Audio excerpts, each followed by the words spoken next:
at the DeCordova Sculpture Park and Museum is that language is as powerful in a gallery setting as it is on the page. In dual shows on view through October, language is the springboard to two very different points of view. WGBH News arts editor Bowen takes us there. They are two vastly different artists.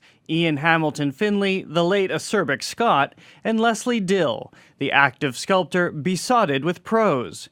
Different viewpoints, different times, but words are their common wellspring. What I decided to do was split the main gallery and create a dialogue of two artists who I thought were compatible but very distinct. Jennifer Gross, the new chief curator at the DeCordova Sculpture Park and Museum, has long followed Dill's career. A native New Englander now working in New York, Dill is enamored with language. Words, thoughts, and poetry are the physical basis of her art. Leslie has a phrase she likes to say a lot, is that when she first was inspired by language, by Emily Dickinson actually in her 40s, that it was like birds flew down her throat, that those words were something that she sort of actually were a medium. It wasn't, almost a spiritual, metaphysical experience. And we literally see her language. How does she incorporate it into materials? She sews it, she casts it in bronze, she cuts it out of metal sheeting and then weaves it together, weaving form and language together to create something that is other. Dill's sculpture often takes on human form, especially her own petite one. It's her belief that our unspoken words are as much a part of our makeup as organs and tissue. Those forms are often truncated, so they may have no arms or head, depending on how the language needs to move through them. Or sometimes she offers up. You'll see there's many hands in the exhibition where she sort of uses the hand as a conduit to offer up language to the viewer. The DeCordova presents some 20 years of Dill's work, a time when her passion for prose has only deepened and blossomed into partnerships with poets like Tom Slay. She really is like on a warpath for the language that will inspire her. She reads a lot, she vets a lot of poetry, writing out sentences, until in fact it catalyzes this kind of magical engagement for her. Words were equally enchanting to Ian Hamilton Finley. A provocateur, he inserted modern exclamations into classical art forms, combined antiquity with the French Revolution, and he relished the element of surprise. But he did it all from afar. Finley was a rural recluse. Ian Hamilton Finley had a vision to reclaim contemporary society from what he felt was both its aesthetic and moral degradation. And so, but ironically, he was an agoraphobic who never left his farm croft in Scotland. That farm is Finley's masterwork. Named Little Sparta, it is a formerly barren area in rural Scotland that the artist transformed into a sculpture park and garden. His work as an avant-gardener in Little Sparta combines language with sculpture, a perfect harmony between the abstract and the concrete.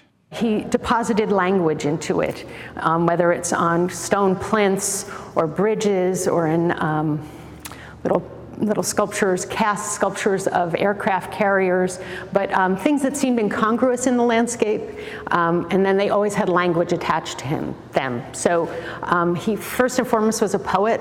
And Finley's major inspirations were the writers and philosophers of the French Revolution, whose words are ubiquitous in his own work.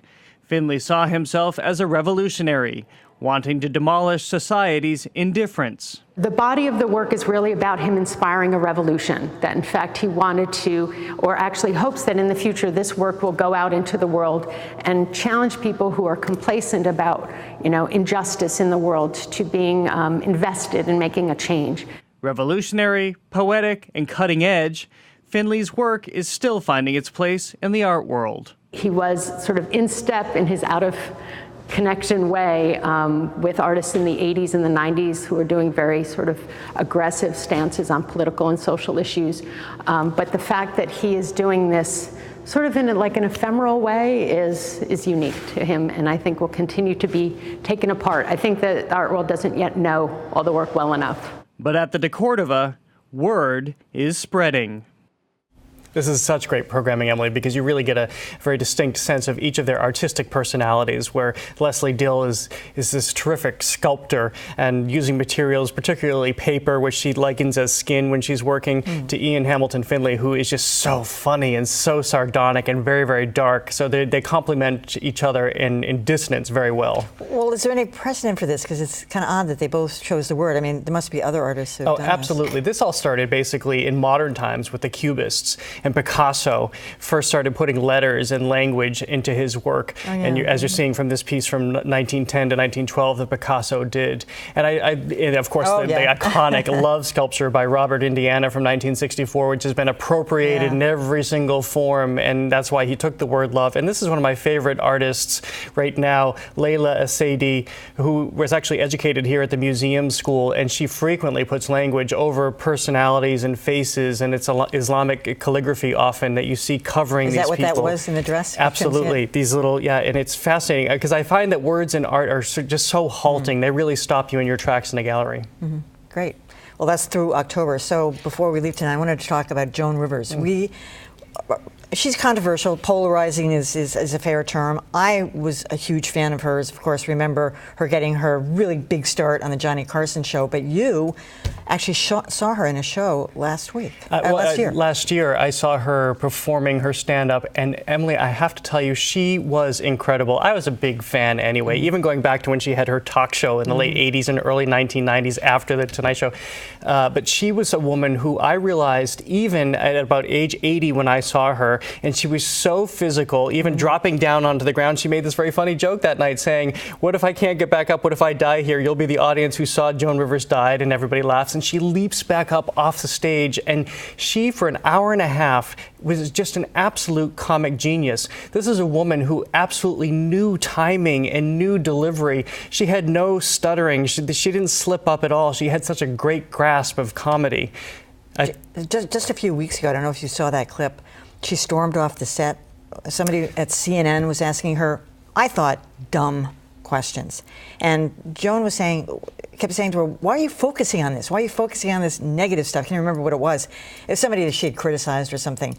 And Joan said, basically, I'm out of here. She didn't need it. She didn't need that person to publicize her book. Because I think that's part of the reason that you admire her so much is because she is a woman who crafted herself just like Oprah. I mean, she knew what she wanted and she made it happen for herself, whether it was the business, the commerce, the comedy, whatever she wanted to do, and she still pushed forward. I remember, and she has a larger, older audience at this point, of people who've seen her grow up, and I remember people walking out of the show that night. So she still was able to provoke, but there's still jokes that I remember and tell at dinner parties today. Yeah, and the whole thing that she ended up doing with her daughter, that had kind of a cult following too. It started with the Oscars, and then it gravitated into a show kind of its own. What was the name of it? The one about the Fashion Police. Fashion Police, yeah, exactly.